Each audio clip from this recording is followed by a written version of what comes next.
हरे Krishna Krishna Krishna Hare Hare Hare Ram Ram Ram Hare Hare. S Hare Krishna. Hare Krishna. ಎಲ್ಲರಿಗೂ ಸ್ವಾಗತ. ಶ್ರೀಮದ್ ಭಾಗವತಂ 2ನೇ ಸ್ಕಂದ 9ನೇ ಅಧ್ಯಾಯ ಶ್ಲೋಕ 22. ಮನೀಷಿತ ಅನುಭಾವ ಅಯಂ ಮಮ ಲೋಕ ಅವಲೋಕನಂ ಯತ್ ಉಪಶ್ರುತ್ಯ ರಸಿ ಚಕರ್ತ ಪರಮಂ ತಪ. ಅನುವಾದ: ಕಲ್ಪನಾ ಚಾತುರ್ಯಗಳ ಅತ್ಯುನ್ನತ ಪರಿಪೂರ್ಣತೆಂದರೆ ನನ್ನ ಧಾಮ ಸಾಕ್ಷಾತ್ ದರ್ಶನ ಪಡೆಯುವುದು. ನನ್ನ ಆದೇಶವನ್ನು ನೀನು ಕೈಗೊಂಡ ಕಠಿಣ ತಪಸ್ಸಿನ ವಿನೀತ ಭಾವದಿಂದಾಗಿ ನಿನಗೆ ಇದು ಸಾಧ್ಯವಾಗಿದೆ. ನೋಡಿ, ವಿನೀತ ಭಾವ ಇದು ಬೆಳಿಬೇಕು. ವಿನೀತ ಭಾವ ಹೇಗೆ ಬರುವಂಥದ್ದು? ಈ ಭಕ್ತಿ ಸೇವೆಯಿಂದ. ಭಕ್ತಿ ಸೇವೆಯಿಂದ ವಿನೀತ ಭಾವ ಬರ್ತದೆ. ಹಾಗಾಗಿ ಇಲ್ಲಿ ಪರ್ಫೆಕ್ಷನ್, ಪರಿಪೂರ್ಣತೆ ಅಂದರೆ ಪರ್ಫೆಕ್ಷನ್. ಯಾವುದು ಅತ್ಯುನ್ನತ ಪರ್ಫೆಕ್ಷನ್? ಯಾವುದು?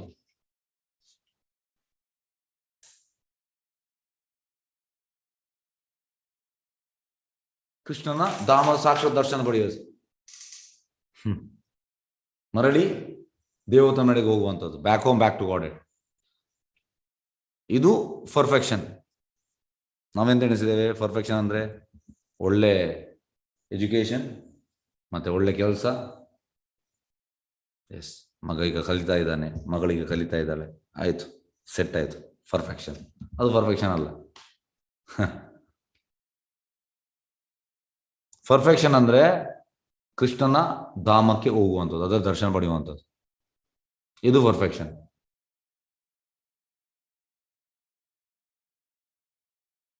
ಹಾಗೆ ಇದಕ್ಕೆ ನಾವು ಫಾಲೋ ಮಾಡಬೇಕು. ಯಾರನ್ನು ಫಾಲೋ ಮಾಡಬೇಕು? ಗುರು, ಸಾಧು, ಶಾಸ್ತ್ರ, ಬೋನಫೈಡ್ ಸಂಪ್ರದಾಯವನ್ನು ಫಾಲೋ ಮಾಡಬೇಕು. ನಾವು ಆಚಾರ್ಯರನ್ನು ಫಾಲೋ ಮಾಡಬೇಕು. ಇಲ್ಲಿ ಎಂತ ಮಾಡಿದ ಬ್ರಹ್ಮ? ನನ್ನ ಆದೇಶಾನುಸಾರ, ಕೃಷ್ಣನ ಆದೇಶಾನುಸಾರ. ಯಾಕೆಂದ್ರೆ ಬ್ರಹ್ಮಂದು ಗುರು ಕೃಷ್ಣ. ಗುರುಮುಖ ಪದ್ಮವಾಕ್ಯ. ಗುರುಮುಖ ಪದ್ಮವಾಕ್ಯ ಚಿತ್ತ ಕೊರಿಯಾಕ್ಯ ಅರ್ನಾ ಕೊರಿ ಮಾನೆ आशा अरना करे माने आशा.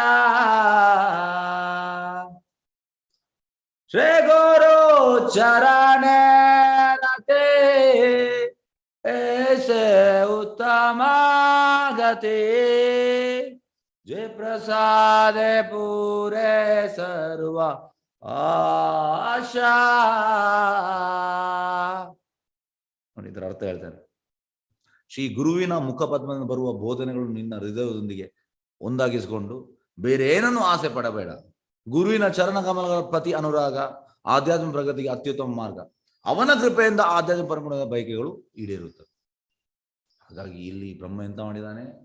ಕೃಷ್ಣನ ಆದೇಶಾನುಸಾರ ನನ್ನ, ಯಾಕೆಂದ್ರೆ ಬ್ರಹ್ಮನ ಗುರು ಕೃಷ್ಣ. ನನ್ನ ಆದೇಶ ಅನುಸಾರ ನೀನು ಕೈಗೊಂಡ ಕಠಿಣ ತಪಸ್ಸಿನ ವಿನೀತ, ನೋಡಿ ಅಲ್ಲಿ ವಾಪಸ್ ವಿನೀತ ಭಾವ. ವಿನೀತ ಭಾವ ಹೇಗಂದ್ರೆ, ಈ ಭಗವದ್ಗೀತೆಯಲ್ಲಿ 13th chapter 8 to 12 shlokas. 13th chapter ಅಲ್ಲಿ 8 to 12 ಆ ಶ್ಲೋಕ. ಎಂತ ಶ್ಲೋಕ? ಅದರಲ್ಲಿ ಫಸ್ಟ್ಗೆ ಅಮಾನಿತ್ವಂ ಅದಂಬಿತ್ವಂ ಅಹಿಂಸಾ ಕ್ಷಾಂತಿ ಆರ್ಜವಂ. ಅಮಾನಿತ್ವಂ ಅಂದ್ರೆ ನಮ್ರತೆ, ಅದಂಬಿತ್ವಂ ಅಂದ್ರೆ ಜಂಬವಿಲ್ಲದಿರೋದು, ಅಹಿಂಸೆ ಅಂದ್ರೆ ನಾನ್ ವೈಲೆನ್ಸ್, ಶಾಂತಿರ ಅಂದ್ರೆ ಟಾಲರೆನ್ಸ್, ಮತ್ತೆ ಆರ್ಜವಂ ಸಿಂಪ್ಲಿಸಿಟಿ. ಈ 5 ಕ್ವಾಲಿಟಿ ನಮ್ಮ ಹತ್ರ ಇದ್ರೆ ನಮಗೆ ಗುರು ಸಿಗ್ತಾರೆ.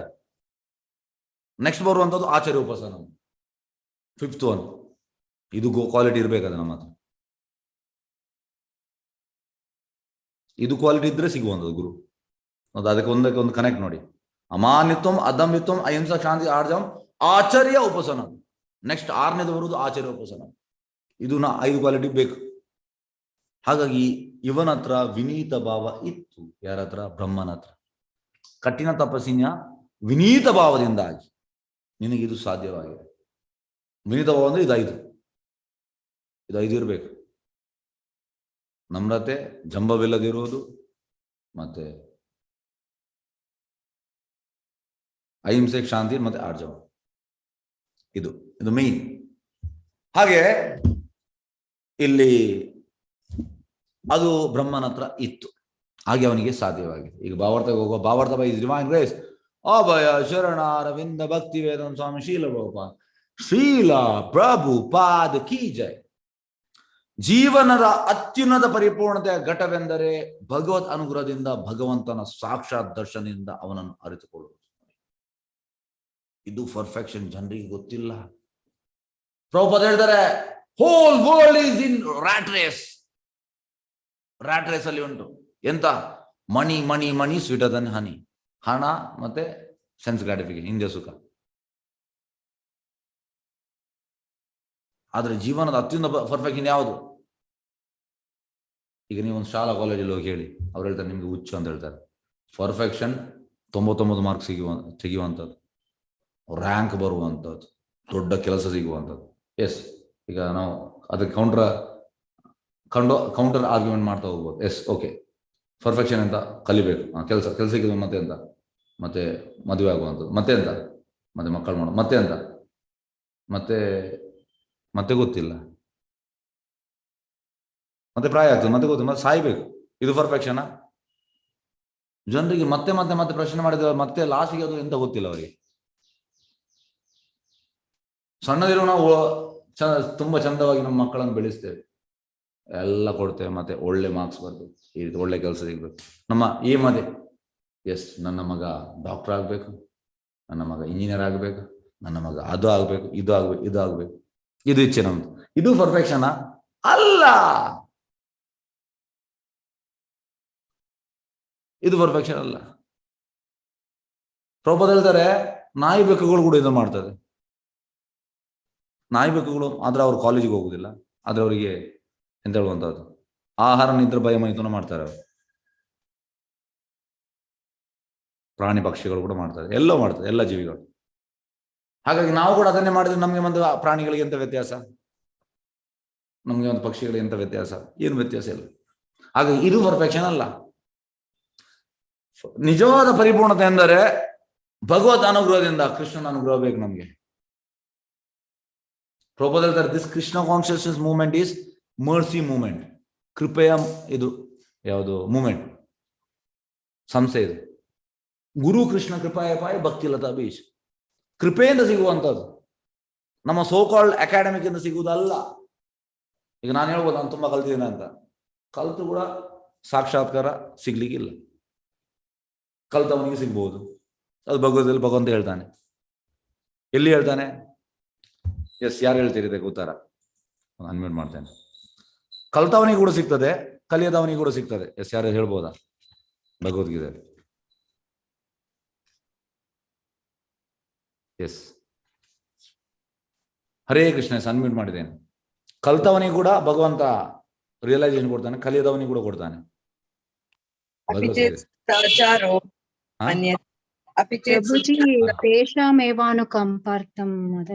ಅದು ಯಾರಿಗೆ?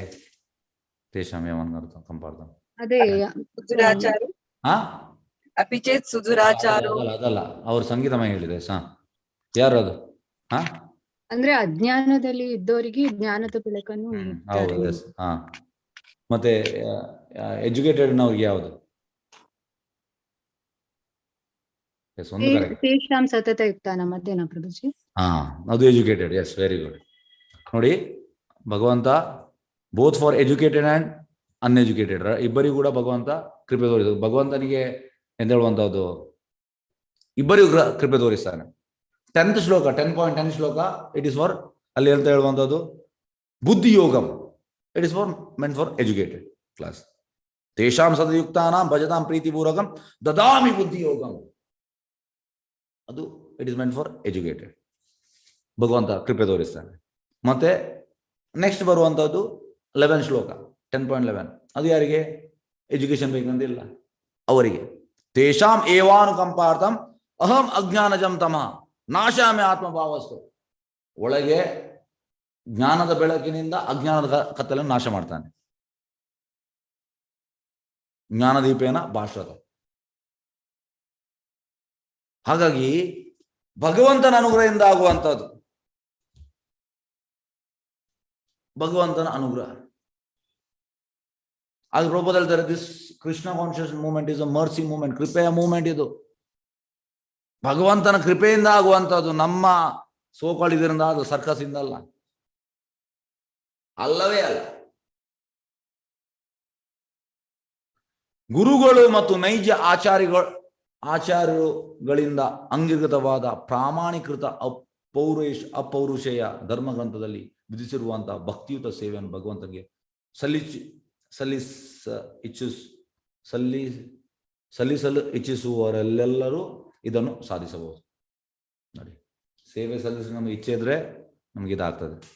ಮೈನ್ ಸೇವೆ ಭಕ್ತಿ ಸೇವೆ, ಭಕ್ತಿಯುತ ಸೇವೆಯನ್ನು ಭಗವಂತನಿಗೆ.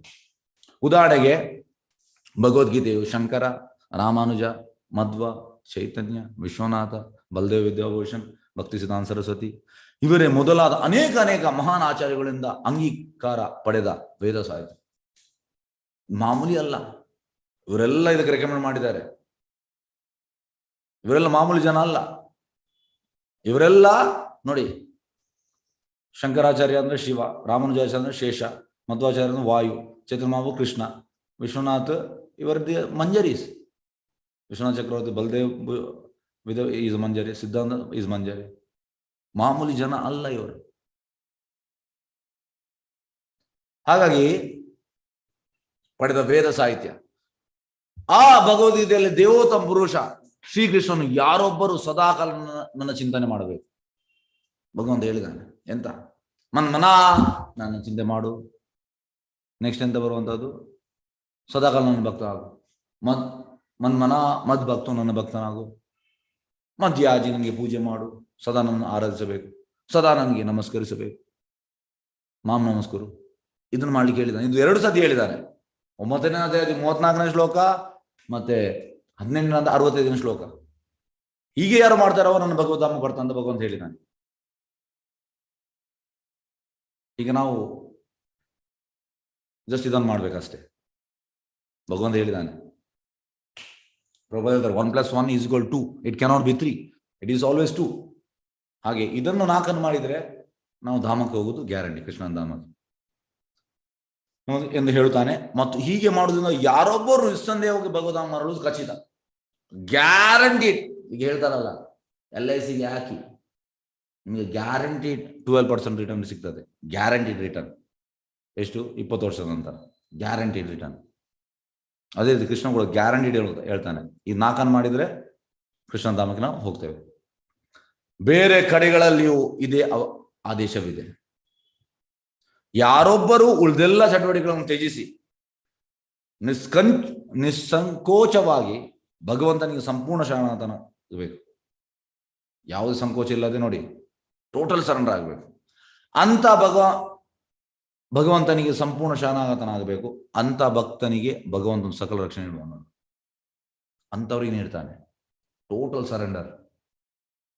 ಅಂದ್ರೆ ನಾವು ಸ್ವಲ್ಪ ಸರೆಂಡರ್ ಆಗುವ, ಮತ್ತೆ ಬೇಡ, ಆ ರೀತಿ ನಮ್ಗೆ ಕ್ಯಾಲ್ಕುಲೇಷನ್ ಸ್ವಲ್ಪ. ಎಸ್, ಕ್ಲಾಸ್ ಕೇಳುವಾಗ ಸ್ವಲ್ಪ ನಮಗೆ ಶರಣಾಗತ ಆಗ್ಬೇಕಂತ ಆಗ್ತದೆ, ಮತ್ತೆ ಇಡೀ ದಿವಸದಲ್ಲಿ ನಮ್ಗೆ ಬೇರೆ ಇಲ್ಲ, ಸರೆಂಡರ್ ಆಗ್ಬೇಕು ಭಗವಂತನಿಗೆ. ಎಸ್ ಕೃಷ್ಣ, ನಾನು ನಿನ್ನ ಸೇವೆಗೆ ಸಿದ್ಧ. ಎಸ್, ನನ್ನ ಲೈಫನ್ನು ನಾನು ಸಮರ್ಪಣೆ ಮಾಡ್ತೇನೆ ನಿಮಗೆ. ಈ ಲೈಫನ್ನು ನಾನು ಮಾಡ್ತೇನೆ, ನಿಮಗೆ ಸೇವೆ ಮಾಡ್ತೇನೆ, ನೋಡುವ ಎಂತ ಆಗ್ತದೆ ಅಂತ. ಎಂತೆಂತ ಸೇವೆ ಮಾಡಿದ್ದಾನೆ, ತುಂಬ ವರ್ಷ ಆಯ್ತು, ಕಳೆದ 60 ವರ್ಷದಿಂದ ಎಂತೆಂತ ಸೇವೆ ಮಾಡಿದ್ದಾನೆ. ಈಗ ಇದಕ್ಕೆಲ್ಲ ನಮಸ್ಕಾರ, ಈಗ ನಿನ್ನ ಸೇವೆ ಮಾಡ್ತೇನೆ. ಈ ಕನ್ಕ್ಲೂಷನ್ ನಾವು ಬರಬೇಕು. ಆಗ್ತದಾ? ಇಲ್ಲ, ಕಷ್ಟ.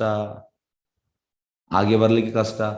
ಭಗವಂತ ಆ ರೀತಿ ಎಲ್ಲರನ್ನೂ ಕರೆಯುವುದಿಲ್ಲ. ಆದ್ರೆ practice makes man perfect. Practice ಮಾಡಿ ಮಾಡಿ ಮಾಡಿ ಮಾಡಿ ಹಮ್ ಹೋಂಗೆ ಕಾಮಯಾಬ್, ಹಮ್ ಹೋಂಗೆ ಕಾಮಯಾಬ್, ಹಮ್ ಹೋಂಗೆ ಕಾಮಯಾಬ್. ಒಂದು ದಿವಸ ನಾವು ನಮಗೆ ಸಕ್ಸಸ್ ಸಿಗ್ತದೆ. ಈಗ ಮಾಡ್ಬೇಕು ನಾವು ಪ್ರಾಕ್ಟೀಸ್. ಭಗವಂತನ ಸಕಲ ರಕ್ಷಣೆ ನೀಡುವನು. ಇವು ಅತ್ಯುನ್ನತ ಪರಿಪೂರ್ಣತೆ ಘಟ್ಟವನ್ನು ಸಾಧಿಸುವ ರಹಸ್ಯಗಳು. ಹೈಯೆಸ್ಟ್ ಪರ್ಫೆಕ್ಷನ್ ಅಂತ. ಬ್ರಹ್ಮದೇವನು ಯಾವ ಬಗೆಯ ಗರ್ವದ ಭಾವ ಇಲ್ಲದೆ ಈ ತತ್ವಗಳನ್ನು ಅನುಸರಿಸಿದನು ಮತ್ತು ಭಗವದ್ಧಾಮದ ಹಾಗೂ ಸಕಲ ಪರಿವಾರದೊಂದಿಗೆ ಸ್ವಯಂ ಭಗವಂತನ ದರ್ಶನ ಪಡೆಯುವ ಅತ್ಯುನ್ನತ ಪರಿಪೂರ್ಣ ಘಟ್ಟವನ್ನು ತಲುಪಿದ. ನೋಡಿ, ಗರ್ವ ಹೋಗಬೇಕು. ಗರ್ವ ಹೋಗಬೇಕಿದ್ರೆ ನಾವು ಎಂತ ಮಾಡಬೇಕು? ಭಕ್ತಿ ಸೇವೆ ಮಾಡಬೇಕು, ಹೋಗ್ತದೆ. ಭಗವಂತನ ಶರೀರದ ಪ್ರಕಾಶದ ನಿರಾಕಾರ ಸಾಕ್ಷಾತ್ಕಾರವೇ ಅತ್ಯುನ್ನತ ಪರಿಪೂರ್ಣ ಘಟವಲ್ಲ. ಮಾಯವಾದಿಗಳು ಹೇಳುವಂತ ಬ್ರಹ್ಮಜ್ಯೋತಿ ಅದು ಎಷ್ಟಲ್ಲ. ಅದು ಭಗವಂತನ ಬರುವ, ಅವನ ದೇಹದಿಂದ ಬರುವ ಕಿರಣ, ಅದು ಎಷ್ಟಲ್ಲ. ಅಥವಾ ನೆಕ್ಸ್ಟ್ ಪರಮಾತ್ಮ ಸಾಕ್ಷಾತ್ಕಾರ. ಒಳಗೆ ಯೋಗಿನವರು ಜ್ಞಾನಿಗೆ ಬ್ರಹ್ಮೇತಿ, ಯೋಗಿ ಅಂತ ಒಳಗೆ ಪರಮಾತ್ಮನ ಸಾಕ್ಷಾತ್ಕಾರ, ಕ್ಷೀರೋದಕ ಶ್ರೀ ವಿಷ್ಣು, ಅದು ಎಷ್ಟಲ್ಲ. ಅದು ಕೂಡ ಎಷ್ಟಲ್ಲ. ಅದು ಫುಲ್ ರಿಯಲೈಸೇಷನ್ ಅಲ್ಲ. ಮನೀಷಿತ ಎಂಬ ಪದವು ಮಹತ್ವಪೂರ್ಣವಾದದ್ದು. ಪ್ರತಿಯೊಬ್ಬರೂ ತಮ್ಮ ವಿದ್ವತ್ವಿನ ಬಗ್ಗೆ ಸುಳ್ಳಾಗಿ ಅಥವಾ ನಿಜವಾಗಿಯೂ ಹೆಮ್ಮೆಯಿಂದ ಇರ್ತಾರೆ. ಜನರೆಲ್ಲ ಪಫ್ಡ್ ಅಪ್. ಎಸ್, ನಾನು ಡಾಕ್ಟರ್, ನಾನು ಸೈಂಟಿಸ್ಟ್, ನಾನು ಇಂಜಿನಿಯರ್, ನಾನು ಅದು ಇದು. ಮಾಯಾವಾದಿಗಳು ಕೂಡ ಹಾಗೆ, ನಾನು ಅಷ್ಟು ಕಲ್ತಿದ್ದೇನೆ, ಇಷ್ಟು ಕಲ್ತಿದ್ದೇನೆ. ಅಂದ್ರೆ ಮಾಯಾವಾದಿಗಳು ಜ್ಞಾನಿಗಳು, ತುಂಬ ಕಲ್ತಿರ್ತಾರೆ, ಆದರೆ ಅಹಂಕಾರ ಇರ್ತದೆ. ಅದಕ್ಕೆ ಹೇಳುವ ಪ್ರಭುಪಾದ ಹೇಳ್ತಾರೆ 13ನೇ ಅಧ್ಯಾಯದಲ್ಲಿ, ವೆನ್ ಜ್ಞಾನ ಅಂದ್ರೆ ಈ 13ರಿಂದ 18 ಅಧ್ಯಾಯ ಜ್ಞಾನದ ಬಗ್ಗೆ, ಫಸ್ಟ್ 6 ಅಧ್ಯಾಯ ಕರ್ಮ, ನಡುವುದು ಭಕ್ತಿ. ವೆನ್ ಜ್ಞಾನ is use for in service of ಭಕ್ತಿ, ದೆನ್ ಇಟ್ ಹ್ಯಾಸ್ ವ್ಯಾಲ್ಯೂ. ಇಲ್ಲದ್ರೆ ಅಹಂಕಾರ. ಇಲ್ಲದಂತ ಆಗ್ತದೆ, ಬಹುನಾಂ ಜನ್ಮನಾಮಂತೆ ಜ್ಞಾನವಾನ್ ಮಾಂ ಪ್ರಪದ್ಯತೆ. ತುಂಬ ಲೈಫ್ ಜ್ಞಾನಿಯಾಗಿ ಹುಟ್ಟಿ ಸತ್ತು, ಹುಟ್ಟು ಸಂತು, ಮತ್ತೆ ಎಷ್ಟೋ ಲೈಫ್ ನಂತರ ಬರ್ತಾನಂತೆ. ವಾಸುದೇವ ಸರ್ವಮೇತಿ, ಕೃಷ್ಣ ಸರ್ವಕಾರಣ ಕಾರಣ. ಹಾಗಾಗಿ ಖಾಲಿ ಜ್ಞಾನ ಪ್ರಯೋಜನ ಇಲ್ಲ. ಅದೇ ನೋಡಿ, ಅದನ್ನು ಹೇಳುವಂತ ಮನುಷ್ಯ ಎಂಬ ಪದವು ಮಹತ್ವಪೂರ್ಣವಾದದ್ದು. ಪ್ರತಿಯೊಬ್ಬರು ತಮ್ಮ ವಿದ್ವತ್ವಿನ ಬಗ್ಗೆ ಸುಳ್ಳಾಗಿ ಅಥವಾ ನಿಜವಾಗಿ ಹೆಮ್ಮೆಯಿಂದಿರುತ್ತಾರೆ. ಅಹಂಕಾರ. ಆದರೆ ಸಕಲ ಮಾಯೆಗಳಿಂದ ಮುಕ್ತನಾಗಿ ತನ್ನನ್ನು ಹಾಗೂ ತನ್ನ ಧಾಮವನ್ನು ಅರಿತುಕೊಳ್ಳುವುದೇ ಜ್ಞಾನ ಸಂಪಾದನೆ ಅತ್ಯುನ್ನತ ಪರಿಪೂರ್ಣತೆ. ನೋಡಿ, ಪರ್ಫೆಕ್ಷನ್ ಆಫ್ ಇದು ನಾಲೆಜ್ ಯಾವುದು? ಕೃಷ್ಣನ ಧಾಮಕ್ಕೆ ಹೋಗುವಂಥದ್ದು. ಅದಕ್ಕೆ ನಾವು ಎಲ್ಲರಿಂದ ಮುಕ್ತರಾಗಬೇಕು ಎಂದು ಭಗವಂತ ಹೇಳ್ತಾನೆ. 23ನೇ ಶ್ಲೋಕ ಹೋಗುವ. ಶ್ಲೋಕ 23. ಪ್ರತ್ಯಾದಿಷ್ಟಂ ಮಯಾ ತತ್ರ ತ್ವಯಿ ಕರ್ಮ ವಿಮೋಹಿತೆ ತಪಾ ಮೇ ಹೃದಯಂ ಸಾಕ್ಷಾತ್ ಆತ್ಮಹಂ ತಪಸ ಅನಗ. ಎಲೆ ಪಾಪರಹಿತ ಬ್ರಹ್ಮನೇ, ನಿನ್ನ ಕರ್ತವ್ಯದ ಬಗ್ಗೆ ನೀನು ದಿಗ್ಭ್ರಾಂತನಾದಾಗ ತಪಸ್ಸನ್ನು ಆಚರಿಸುವ ನಿನಗೆ ಮೊದಲು ಆದೇಶ ನೀಡಿದವನು ನಾನೇ. ಅಂತ ತಪಸ್ಸು ನನ್ನ ಹೃದಯ ಮತ್ತು ಆತ್ಮ. ಆದ್ದರಿಂದ ತಪಸ್ಸು ಮತ್ತು ನಾನು ಅಭಿನಯ. ನೋಡಿ, ಭಗವಂತನಿಗೆ ತಪಸ್ಸು ಇಷ್ಟ. ಹಾಗಾಗಿ ತಪಸ್ಸು ಮಾಡಲಿಕ್ಕೆ ಯಾರು ಇಂಡಿಕೇಶನ್ ಕೊಟ್ಟದ್ದು? ಹೃದಯದಲ್ಲಿ ಪರಮಾತ್ಮ. ಬ್ರಹ್ಮ ಎಂತ ಮಾಡ್ತಾನೆ? ಬ್ರಹ್ಮ ಕೆಳಗೆ ಬರ್ಲಿಕ್ಕೆ ಸ್ಟಾರ್ಟ್ ಮಾಡ್ತಾನೆ ಗರ್ಭೋದಕ ಶ್ರೀ ವಿಷ್ಣು ಹತ್ರ. ನೀವು ನೋಡ್ಬೋದು ಗೋಲೋಕ ಚಾಟಲ್ಲಿ, ಬ್ರಹ್ಮಲೋಕ ಮೇಲೆ ಉಂಟು, ಕೆಳಗೆ ಗರ್ಭೋದಕ ಶಾಯಿ ಇರುವಂತ ಪ್ಲೇಸ್ ಉಂಟು ಅಬೌಟ್. ಹಾಗೆ ಕೆಳಗೆ ಆಗ ಗರ್ಭೋದಕ ಶ್ರೀ ವಿಷ್ಣು ಎಂತ ಮಾಡುವಂಥದ್ದು ಅಂದ್ರೆ ಆಗ ಒಳಗೆ ಬ್ರಹ್ಮನ ಒಳಗೆ ಪರಮಾತ್ಮ ಅವ ಇನ್ಸ್ಪೈರ್ ಮಾಡ್ತಾನೆ. ಎಸ್, ಟಪ್ ಅಂತಲ್ಲಿ ಸೌಂಡ್ ಬರ್ತದೆ, ನೀನು ತಪಸ್ಸು ಮಾಡ್ಬೇಕಂತ. ಆ ಇಂಡಿಕೇಶನ್ ಯಾರಿಂದ ಬರುವಂಥದ್ದು? ಕೃಷ್ಣನಿಂದಲೇ. ನಿನ್ನ ಕರ್ತವ್ಯದ ಬಗ್ಗೆ ನೀನು ದಿಗ್ಭ್ರಾಂತನಾದಾಗ ತಪಸ್ಸನ್ನು ಆಚರಿಸುವಂತೆ ಟಪ್ಪ ಸೌಂಡ್ ಬರ್ತದೆ, ತಪಸ್ಸು ಮಾಡ್ತಾನೆ. ಅಂತ ತಪಸ್ಸು ನಿನ್ನ ಹೃದಯ ಮತ್ತು ಆತ್ಮ, ನನ್ನ ಹೃದಯ ಮತ್ತು ಆತ್ಮ. ನೋಡಿ, ತಪಸ್ಸು ಭಗವಂತನಿಗೆ ತುಂಬಾ ಇಷ್ಟ. ನಾವು ಸ್ವಲ್ಪ ತಪಸ್ಸು ಮಾಡಬೇಕು. ಅಂದ್ರೆ ಯಾವ ತಪಸ್ಸು? ಜಪ ಮಾಡುವಂಥದ್ದು. ಇದು ಎಂತ ಹೇಳುವಂಥದ್ದು? ಅಥರೈಸ್ ತಪಸ್ಸು, ಕೀರ್ತನೆ ಮಾಡುವಂಥದ್ದು, ಇದೆಲ್ಲ ತಪಸ್ಸು. ಎಸ್, ಈಗ ಭಾವಾರ್ಥ ಬೈ ಡಿವೈನ್ ಗ್ರೇಸ್ ಅಭಯ ಶರಣಾರವಿಂದ ಭಕ್ತಿವೇದಾಂತ ಸ್ವಾಮಿ ಶ್ರೀಲ ಪ್ರಭುಪಾದ ಶ್ರೀಲ ಪ್ರಭುಪಾದ ಕಿ ಜೈ. ಭಗವಂತನನ್ನು ಮುಖಾಮುಖಿಯಾಗಿ ಕಾಣಲು ಸಾಧ್ಯವಾಗಿಸುವ ತಪಸ್ಸು ಭಗವಂತನ ಭಕ್ತಿಯುತ ಸೇವೆ ಮಾತ್ರ. ನೋಡಿ, ಬೇರೇನೂ ಅಲ್ಲ ಎಂದು ತಿಳಿದುಕೊಳ್ಳಿ. ಬೇರೆ ಯಾವುದರಿಂದಲೂ ಕೂಡ ನಿಮಗೆ ಭಗವಂತನ ಮುಖಾಮುಖಿ ಸಿಗುವುದಿಲ್ಲ. ಯಾವುದರಿಂದ ಕೂಡ ಇಲ್ಲ. ಧ್ಯಾನ ಮಾರ್ಗ, ಆ ಮಾರ್ಗ, ಈ ಮಾರ್ಗ ಯಾವುದರಿಂದ ಕೂಡ ಇಲ್ಲ. ಶ್ರಮ ಏವೈ ಕೇವಲಂ, ಸಿಂಪ್ಲಿ ವೇಸ್ಟ್ ಆಫ್ ಟೈಮ್ ಅದು. ಭಗವಂತನ ದರ್ಶನ ಆಗ್ಬೇಕಿದ್ರೆ ಭಕ್ತಿಯುತ ಸೇವೆ, ಭಕ್ತಿ ಸೇವೆ. ಭಗವಂತ ಹೇಳಿದ್ದಾನೆ 18ನೇದು 54ನೇ ಶ್ಲೋಕ, 55ನೇ ಶ್ಲೋಕ ಸಾರಿ, ಭಕ್ತಿಯ ಮಾಂ ಅಭಿಜಾನ, ಭಕ್ತರಿಗೆ ನಾನು ಅರ್ಥ ಆಗ್ತಾನೆ.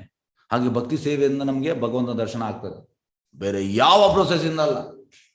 ನಿಮ್ಮ ತಲೆಯಲ್ಲಿ ಅದಿದ್ರೆ ಇವತ್ತೇ ತೆಗೆದು ಬಿಡಿ. ದರ್ಶನ ಆಗುವಂಥದ್ದು ಭಕ್ತಿ ಸೇವೆಯಿಂದ ಮಾತ್ರ. ಫೇಸ್ ಟು ಫೇಸ್ ನಮಗೆ ಭಗವಂತನ ನೋಡ್ಬೋದು. ಇದಕ್ಕೆ ನಾವು ಕ್ವಾಲಿಫೈ ಅಂದ್ರೆ ಅದಕ್ಕೆ ಪ್ರೊಸೆಸ್ ಉಂಟು. ಪ್ರೊಸೆಸ್ ಅನ್ನು ಮಾಡ್ತಾ ಮಾಡ್ತಾ ಮಾಡ್ತಾ ನಮಗೆ ಮತ್ತೆ ಕ್ವಾಲಿಫಿಕೇಶನ್ ಆಗ್ತದೆ, ಮತ್ತೆ ನಮ್ಗೆ ನೋಡ್ಬೋದು. ಈಗ ಪ್ರಭುಪಾದ ಹೇಳ್ತಾರೆ, first you deserve then you desire. ನಮ್ಗೆ ಅರ್ಹತೆ ಇರಬೇಕು, ಮತ್ತೆ ನಾವು ಇಚ್ಛಿಸಬೇಕು ದೇವರನ್ನು ನೋಡ್ಲಿಕ್ಕೆ. ಅರ್ಹತೆ ಬರ್ತದೆ ಭಕ್ತಿ ಸೇವೆ ಮಾಡ್ತಾ ಮಾಡ್ತಾ ಹೋದ್ರೆ, ಒಂದಲ್ಲ ಒಂದು ದಿವಸ ನಮಗೆ ಬರ್ತದೆ ಅರ್ಹತೆ. ಏಕೆಂದ್ರೆ ದಿವ್ಯ ಪ್ರೇಮದಿಂದ ಭಕ್ತಿ ಸೇವೆಯನ್ನು ಆಚರಿಸುವ ಮೂಲಕ ಭಗವಂತನ ಬಳಿ ಹೋಗಬಹುದು. ದಿವ್ಯ ಪ್ರೇಮ. ಇದಕ್ಕೆ ವಾಪಸ್ ನೋಡಿ, ಇದರಲ್ಲಿ ಉಂಟು. ಆಗ ನಾನು ಹೇಳಿದ್ದೇನೆ ದಿವ್ಯ ಪ್ರೇಮ. ಎಸ್, चक्षुदान दिलो जय जन्मे जन्मे प्रभु से दिव्य ज्ञान हृदय प्रकाशितो प्रेम भक्ति जहा होते अविद्या विनाश जात ವೇದೆ ಗಾಯ ಜಹರ ಚರಿತೋ. ಅಂದ್ರೆ ನನಗೆ ಪರಲೌಕಿಕ ದೃಷ್ಟಿಯನ್ನು ನೀಡಿರುವನು ನನ್ನ ಜನ್ಮಾಂತರಗಳ ಪ್ರಭು. ಅವನ ಕೃಪೆಯಿಂದ ಹೃದಯದಲ್ಲಿ ದಿವ್ಯ ಜ್ಞಾನ ಪ್ರಕಾಶವಾಗ್ತದೆ. ಪ್ರೇಮ ಭಕ್ತಿಯನ್ನು ನೀಡಿ ಅಜ್ಞಾನ ನಾಶ ಮಾಡ್ತಾನೆ. ವೇದಗಳ ಗುರುವಿನ ಗುಣಗಳನ್ನು ಹಾಡುತ್ತೇವೆ. ವೇದಗಳು ಗುರುವಿನ ಗುಣ. ಓಕೆ, ಹಾಗಾಗಿ ಪ್ರೇಮ ಭಕ್ತಿ ನೋಡಿ, ಪ್ರೇಮ ಭಕ್ತಿ. ಹಾಗಾಗಿ ದಿವ್ಯ ಪ್ರೇಮದಿಂದ ಭಕ್ತಿ ಸೇವೆಯನ್ನು ಆಚರಿಸುವ ಮೂಲಕ ಭಗವಂತನ ಬಳಿ ಹೋಗಬಹುದು. ದಿವ್ಯ ಪ್ರೇಮ ಹೇಗೆ ಬರುವಂಥದ್ದು? ಇವತ್ತು ಆಲ್ ಆಫ್ ಸಡನ್ ಬರುವುದಿಲ್ಲ. ಶ್ರದ್ಧಾ, ಸಾಧು ಸಂಘ, ಭಜನ ಕ್ರಿಯ, ಅನರ್ಥ ನಿವೃತ್ತಿ, ನಿಷ್ಠ, ರುಚಿ, ಆಸಕ್ತಿ, ಭಾವ, ಪ್ರೇಮ. ಶ್ರದ್ಧಾ ಫಸ್ಟ್, ಪ್ರೇಮ ಲಾಸ್ಟ್, 9th. ಅದು ಪ್ರೊಸೆಸ್ ಉಂಟು. ಪ್ರೊಸೆಸ್ ಅನ್ನು ನಾವು ಅಳವಡಿಸಬೇಕು. ಪ್ರೊಸೆಸ್ ಮಾಡ್ತಾ ಮಾಡ್ತಾ ಮಾಡ್ತಾ ಮಾಡ್ತಾ ಮಾಡ್ತಾ ಮಾಡ್ತಾ ಮಾಡ್ತಾ ಅದು ಬರ್ತದೆ. ಹಾಗಾಗಿ ಭಗವಂತನ ಬಳಿ ಹೋಗಬಹುದು ನೋಡಿ. ಪ್ರೇಮ ಸ್ಟೇಜ್ ಬಂದ ಮೇಲೆ ಹೋಗಬಹುದು. ಅಂತ ತಪಸ್ಸು ಭಗವಂತನ ಅಂತರಂಗ ಶಕ್ತಿಯಾಗಿದ್ದು ಅದು ಅವನಿಂದ ಅಭಿನ್ನವಾಗಿದೆ. ಅಂತರಂಗ ಶಕ್ತಿ ಅಂದ್ರೆ ರಾಧಾರಾಣಿ. ಅಂತರಂಗ ಶಕ್ತಿ ರಾಧಾರಾಣಿ, ಇಂಟರ್ನಲ್ ಪೊಟೆನ್ಸಿ. ಐಹಿಕ ಸುಖ ಸಂತೋಷಗಳಲ್ಲಿನ ಅನಾಸಕ್ತಿಯಿಂದಾಗಿ ಅಂತರಂಗ ಶಕ್ತಿಯ ಪ್ರದರ್ಶನವಾಗುತ್ತದೆ ನೋಡಿ. ನಮಗೆ ಐಹಿಕ ಸುಖದಿಂದ ನಮಗೆ ಬೇಡಪ್ಪ ಈ ಸುಖ ಅಂತ ಆಗ್ಬೇಕು, ಮತ್ತೆ ಅದಾಗ್ತದೆ, ಪ್ರದರ್ಶನ ಆಗ್ತದೆ. ಜೀವಿಗಳು ತಮ್ಮಲ್ಲಿನ ಅಧಿಪತ್ಯ ಪ್ರವೃತ್ತಿಯಿಂದಾಗಿ ಐಹಿಕ ಬಂಧನದಲ್ಲಿ ಸಿಲುಕಿದ್ದಾರೆ. ನಾವು ಯಾಕೆ ಐಹಿಕ ಬಂಧನದಲ್ಲಿದ್ದೇವೆ? ನಮಗೆ ಲಾರ್ಡ್ ಮಾಡಬೇಕು, ಅಧಿಪತ್ಯ. ಆದರೆ ಭಗವಂತನ ಭಕ್ತಿ ಸೇವೆಯಲ್ಲಿ ತೊಡಗುವುದರಿಂದ ಯಾರೇ ಆಗಲಿ ಭೋಗ ಅಪೇಕ್ಷೆಯಿಂದ ಬಿಡುಗಡೆ ಪಡೆಯುತ್ತಾರೆ. ಭಕ್ತಿ ಸೇವೆ ಮಾಡಿದ್ರೆ ಇಮ್ಮಿಡಿಯೇಟ್ ನಾವು ಎಲ್ಲರಿಂದ ಬಿಡುಗಡೆ ಆಗ್ತೇವೆ. ನಮಗೆ ಭೋಗ ಅಪೇಕ್ಷೆ ಮಾಡುವ ಇಚ್ಛೆ ಇರುವುದಿಲ್ಲ. ಭಕ್ತರು ಸ್ವಯಂ ಪ್ರೇರಿತರಾಗಿ ಐಹಿಕ ಸುಖ ಸಂತೋಷಗಳಿಂದ ವಿರಕ್ತರಾಗುತ್ತಾರೆ. ವಾಲಂಟರಿಲಿ ಭಕ್ತರು, ಅವನಿಗೆ ಬೇಡ ಐಹಿಕ ಸುಖ, ದೂರ ಇರ್ತಾನೆ. ಈ ವಿರಕ್ತಿಯು ಪರಿಪೂರ್ಣ ಜ್ಞಾನದ ಫಲ. ಅದಕ್ಕೆ ಜ್ಞಾನ ಯಾಕೆ? ಈ 13ರಿಂದ 18 ಜ್ಞಾನದಿಂದ ನಾವು ಮತ್ತೆ ನಮಗೆ ವಿರಕ್ತಿ ಬರ್ತದೆ. ಕೃಷ್ಣನ ಸೇವೆ ಮಾಡುವ ಅಂತ. ಆದ್ದರಿಂದ ಭಕ್ತಿ ಸೇವೆಯು ತಪಸ್ಸು, ಜ್ಞಾನ ಮತ್ತು ವಿರಕ್ತಿಯನ್ನು ಒಳಗೊಂಡಿರುತ್ತದೆ. ಅದು ದಿವ್ಯ ಶಕ್ತಿಯ ಅಭಿವ್ಯಕ್ತಿ. ಭಕ್ತಿ ಸೇವೆಯಲ್ಲಿ ಎಂತ ಉಂಟು? ತಪಸ್ಸುಂಟು, ಜ್ಞಾನ ಉಂಟು, ವಿರಕ್ತಿ ಎಲ್ಲ ಉಂಟು. ಭಗವದ್ಧಾಮಕ್ಕೆ ಮರಳಲು ಇಚ್ಛಿಸುವವರಿಂದ ಐಹಿಕ ಮಾಯ ಸಂಪದವನ್ನು ಸವಿಯಲಾಗದು ನೋಡಿ. ಹೇಗೆ ಅಂದ್ರೆ ಪ್ರಭುಪಾದ ಹೇಳುವಂಥದ್ದು, sense gratification and Krishna consciousness will not go ಇಲ್ ಟುಗೆದರ್. ಒಟ್ಟೊಟ್ಟಿಗೆ ಹೋಗುವುದಿಲ್ಲ. ಹೇಗೆಂದ್ರೆ ನೀವೊಂದು ಬೆಂಕಿಯ ಈ ಕಟ್ಟಿಗೆಯನ್ನು ಹೊತ್ತಿಸ್ತೀರಿ, ಮತ್ತೆ ನೀರು ಹಾಕ್ತೀರಿ, ಎಂತ ಆಗ್ತದೆ? ಪ್ರಯೋಜನ ಇಲ್ಲ, ಆ ಬೆಂಕಿ ಹಾರ್ತದೆ. ಅದೇ ರೀತಿ ಭಗವತಾಮ ಮರಳು ಇಚ್ಚುವುದರಿಂದ ಐಹಿಕ ಮಾಯ ಸಂಪದವನ್ನು ಸವಿಯಲಾಗದು. ಭಗವಂತನ ಸಹಚರ್ಯದಲ್ಲಿನ ದಿವ್ಯ ಆನಂದವನ್ನು ತಿಳಿಯದವನು ಮಾತ್ರ ಮೂರ್ಖತನದಿಂದ ತಾತ್ಕಾಲಿಕವಾದ ಐಹಿಕ ಸಂತೋಷಗಳಿಗೆ ಹಂಬಲಿಸ್ತಾನೆ. ಈಗ ಜನರು ಯಾಕೆ ಐಹಿಕ ಸಂತೋಷದಿಂದ ಇದ್ದಾರೆ? ಅವರಿಗೆ ಇದ ಭಕ್ತಿ ಸೇವೆ ಹ್ಯಾಪಿನೆಸ್ ಗೊತ್ತಿಲ್ಲ ಅವರಿಗೆ. ದಿವ್ಯ ಆನಂದ ನೋಡಿ. ಯಾರಾದರೂ ಏಕಕಾಲದಲ್ಲಿ ಪ್ರಾಮಾಣಿಕವಾಗಿ ಭಗವಂತನ ಕಾಣಲು ಮತ್ತು ಐಹಿಕ ಪ್ರಪಂಚ ಸುಖ ಸಂತೋಷಗಳನ್ನು ಸವೆ ಹೆಚ್ಚಿಸಿದರೆ ಅವನು ಮೂರ್ಖನೆಂದು ಪರಿಗಣಿಸನೆಂದು ಚೈತನ್ಯ ಚೇತನ ಹೇಳಿದೆ. Both Krishna consciousness and sense gratification will not go ಇಲ್ ಟುಗೆದರ್, ಒಟ್ಟಿಗೆ ಹೋಗುದಿಲ್ಲ ಅಂತ ಅದೇ ಹೇಳುವಂಥದ್ದು ಇಲ್ಲಿ. ಅದೇ ಭಗವಂತನ ಕಾಣಲು ಮತ್ತೆ ಐಕ್ಯ ಪ್ರಪಂಚ ಸುಖ ಸಂತೋಷ ಒಟ್ಟೊಟ್ಟಿಗೆ ಮ್ಯಾಚ್ ಆಗುದಿಲ್ಲ. ಒಂದು ಅದಕ್ಕೆ ಹೋಗ್ಬೇಕು, ಒಂದು ಇದಕ್ಕೆ ಹೋಗ್ಬೇಕು, ಎರಡು ದೋಣಿಗೆ ಕಾಲು ಹೇಳಲಿಕ್ಕೆ ಆಗುದಿಲ್ಲ. ಐಕ್ಯ ಪ್ರಪಂಚದಲ್ಲಿ ಇರಲು ಇಚ್ಛಿಸುವವನಿಗೆ ಭಗವಂತನ ಶಾಶ್ವತ ಸಾಮ್ರಾಜ್ಯವನ್ನು ಪ್ರವೇಶಿಸುವ ಹಕ್ಕಿಲ್ಲ. ಈಗ ನಾನು ಇಲ್ಲೇ ಇರ್ತೇನೆ, ಇಲ್ಲೇ ಇರು, ನೆಕ್ಸ್ಟ್ ಲೈಫ್ ಕೂಡ ಇಲ್ಲೇ ಇರು, ಕೃಷ್ಣನ ಧಾಮಕ್ಕೆ ಹೋಗ್ಲಿಕ್ಕೆ ಆಗುದಿಲ್ಲ. ಅಂದ್ರೆ ಅದಕ್ಕೆ ನಮ್ಗೆ ಇಂಟೆನ್ಸ್ ಇಚ್ಛೆ ಇರಬೇಕು, ಡಿಸೈರ್ ಕೃಷ್ಣ ಧಾಮಕ್ಕೆ ಹೋಗ್ಲಿಕ್ಕೆ. ಮತ್ತೆ ಅದಕ್ಕೆ ನಾವು ಪ್ರಾಕ್ಟೀಸ್ ಮಾಡಬೇಕು. ಹೇಗಂದ್ರೆ ಈಗ ನಿಮಗೆ ಅಮೆರಿಕಾಗೆ ಹೋಗ್ಲಿಕ್ಕೆ ಇಚ್ಛೆ ಇದ್ರೆ ನೀವೆಂತ ಮಾಡ್ತೀರಿ? ವೀಸಾ, ಪಾಸ್ಪೋರ್ಟ್, ಅದಕ್ಕೆ ಬೇಕಾದೆಲ್ಲ ಅದರಿಂದ ಇರ್ತೀರಿ. ಅದೇ ರೀತಿ ಕೃಷ್ಣನ ಧಾಮಕ್ಕೆ ಹೋಗ್ಬೇಕಿದ್ರೆ ನಾವು ಅದು ಸ್ವಲ್ಪ ಪ್ರಯತ್ನ ಮಾಡಬೇಕು. ಭಗವಂತನು ಇಂಥ ಮೂರ್ಖನಿಗೆ ಐಕ್ಯ ಪ್ರಪಂಚದಲ್ಲಿನ ಅವನ ಸಕಲವನ್ನು ಕಸಿದುಕೊಂಡು ಅನುಗ್ರಹ ತೋರುತ್ತಾನೆ. ಅಂತ ಮೂರ್ಖ ಭಕ್ತನು ತನ್ನ ಸ್ಥಾನಮಾನವನ್ನು ಮರಳಿ ಪಡೆಯಲು ಯತ್ನಿಸಿದರೆ ಭಗವಂತನು ಅವನು ಹೊಂದಿರಬಹುದಾದ ಸಕಲವನ್ನು ಮತ್ತೆ ಕಸಿದುಕೊಳ್ತಾನೆ. ಕೆಲವೊಮ್ಮೆ ಭಗವಂತ ಎಲ್ಲವನ್ನು ತೆಗಿತಾನೆ. ಯಾರಾದ್ರೂ ಬೇಕಿದ್ರೆ, ಈಗ ಭಗವಂತನಿಗೆ ಒಬ್ಬ ಇಷ್ಟ ಆದ್ರೆ ಆಗ ಅವನು ಎಲ್ಲ ಈ ಭೌತಿಕ ಇದನ್ನೆಲ್ಲ ಕಸೀತಾನೆ ಭಗವಂತ. ಐಕ ಸಂಪದ್ ವ್ಯೂಹದಲ್ಲಿ ಪದೇ ಪದೇ ಪರಾಜಿತನಾಗುವುದರಿಂದ ಅವನ ಕುಟುಂಬದವರು ಮತ್ತು ಮಿತ್ರರು ಅಪ್ರಿಯರಾಗುತ್ತಾರೆ. ಮೆಟೀರಿಯಲ್ ವರ್ಲ್ಡ್ ಅಲ್ಲಿ ಹೇಗಂದ್ರೆ, ನೀವು ಭೌತಿಕವಾಗಿ ನೀವು ತುಂಬಾ ಎಂತ ಹೇಳುವಂಥದ್ದು ಕಾನ್ಸ್ಟೆಂಟ್ ಆಗಿ ನೀವು ಅಂದ್ರೆ ನಿಮ್ಗೆ ಅಲ್ಲಿ ಸಕ್ಸಸ್ ಇಲ್ಲ, ಎಂತ ಮಾಡಿದ್ರೆ ಕುಟುಂಬದವರು ಮಿತ್ರರು ಎಲ್ಲ ನಿಮ್ಮನ್ನು ಅಯ್ಯೋ ಎಂತ ಪ್ರಯೋಜನ ಇಲ್ಲ ಅಂತ ಹೇಳ್ತಾರೆ. ಈ ರೀತಿ ಹೇಳ್ತಾರೆ. ಕಂಟಿನ್ಯೂಸ್ ನೀವು ಮೆಟೀರಿಯಲ್ ವರ್ಲ್ಡ್ ಅಲ್ಲಿ ನಿಮ್ಗೆ ಸಕ್ಸಸ್ ಇಲ್ಲ, ಫೇಲ್ ಆಗುವಂಥದ್ದು, ನೀವು ಯಾವ್ದು ಮುಟ್ಟಿದ್ರು ಕೂಡ ಫೇಲ್ ಆಗುವಂಥದ್ದು, ಆಗ ರಿಜೆಕ್ಟ್ ಮಾಡ್ತಾರೆ ಅಂತ ಕುಟುಂಬ ಮತ್ತು ಮಿತ್ರರು. ನೋಡಿ, ಐಕ್ಯ ಪ್ರಪಂಚದಲ್ಲಿ ಕುಟುಂಬದವರು ಮತ್ತು ಮಿತ್ರರು ಏನಕ್ಕೇನ ಧನ ಸಂಚಯ ಮಾಡುವುದರಲ್ಲಿ ಬಹಳಷ್ಟು ಯಶಸ್ಸು ಸಾಧಿಸೋನು ಆಧರಿಸುತ್ತಾರೆ. ಎಸ್, ಇದು ಆಬ್ವಿಯಸ್. ಯಾರಿಗೆ ಒಳ್ಳೆಯವ ಇನ್ಕಮ್ ಎಲ್ಲ ಉಂಟು, ಒಳ್ಳೆ ಇದುಂಟು, ಅವನ್ನೆಲ್ಲ ತುಂಬ ಇದರಲ್ಲಿ ನೋಡ್ತಾರೆ. ಇದು ಮೆಟೀರಿಯಲ್ ವರ್ಲ್ಡ್. ಯಾರು ಟೋಟಲ್ ಇದಾದ್ರೆ ಅವನನ್ನು ಇದು ಮಾಡ್ತಾರೆ. ಅದು ಭಗವಂತ ಕೆಲವೊಮ್ಮೆ ಎಲ್ಲವನ್ನು ಕಸಿತಾನೆ. ಯಾರಾದ್ರೂ ಬೇಕಿದ್ರೆ ಆಗ ಅವನನ್ನು ಅವನನ್ನು ಟೋಟಲ್ ಝೀರೋ ಮಾಡ್ತಾನೆ. ಭಗವಂತನ ಸೇವೆಯಲ್ಲಿ ಮಗ್ನನಾದ ಭಕ್ತನು ಪರಿಪೂರ್ಣ ಸಂತೋಷ ಪಡೆಯುತ್ತಾನೆ. ಹಾಗಾಗಿ ನಮ್ಮಿಂದ ಟೋಟಲ್ ಭಗವಂತ ಕಸಿಯೋ ಮೊದಲೇ ನಾವು ಬರಬೇಕು ಭಕ್ತಿ ಸೇವೆಗೆ, ಮೊದಲೇ ಬರಬೇಕು. ಕಸಿದ ಮೇಲೆ okay, something is better nothing, ಆದ್ರೆ ಬರೋ ಮುಂಚೆ ಬರಬೇಕು. ನೋಡಿ, ಸಂತೋಷ ಪಡುತ್ತಾನೆ. ಆದ್ದರಿಂದ ಭಗವಂತನ ಭಕ್ತಿ ಸೇವೆಯಲ್ಲಿ ಸ್ವಯಂ ಪ್ರೇರಿತವಾದ ಅಥವಾ ಭಗವಂತನ ಒತ್ತಡದಿಂದ ಆಚರಿಸಲಾಗುವ ತಪಸ್ಸು ಪರಿಪೂರ್ಣತೆ ಸಾಧಿಸಲು ಅಗತ್ಯವಾದದ್ದು. ಭಕ್ತಿ ಸೇವೆ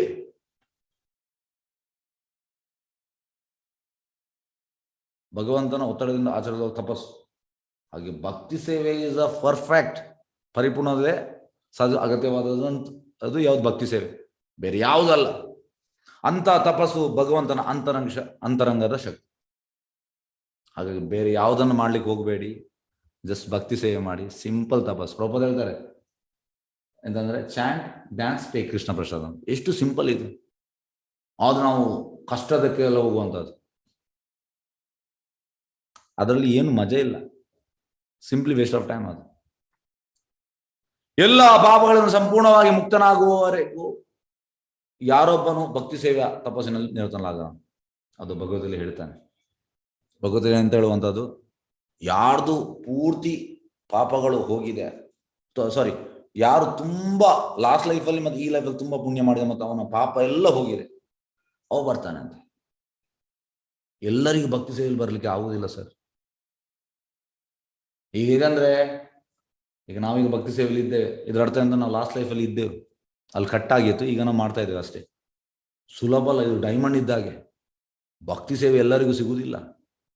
ಕೃಷ್ಣ ಬೇರೆ ಎಲ್ಲ ಕೊಡ್ಬೋದಂತ, ಇದು ಭಕ್ತಿ ಸೇವೆ ಕೊಡುವುದಿಲ್ಲ, ತುಂಬಾ ರ್ಯಾರ್ ಇದು. ಹಾಗೆ ನಾವು ಸಿಕ್ಕಿದೆ, grab the opportunity, golden opportunity. ಇದನ್ನು ನಾವು ಇಮಿಡಿಯೇಟ್ ಕೈ ಇಡಬೇಕು. ಹಾಗೆ ಎಲ್ಲ ಪಾಪಗಳಿಂದ ಸಂಪೂರ್ಣವಾಗಿ ಮುಕ್ತನಾಗುವವರೆಗೆ ಯಾರೊಬ್ಬನು ಭಕ್ತಿ ಸೇವೆ ತಪಸ್ಸಿನಲ್ಲಿ ನಿರತನಾಗೋಣ.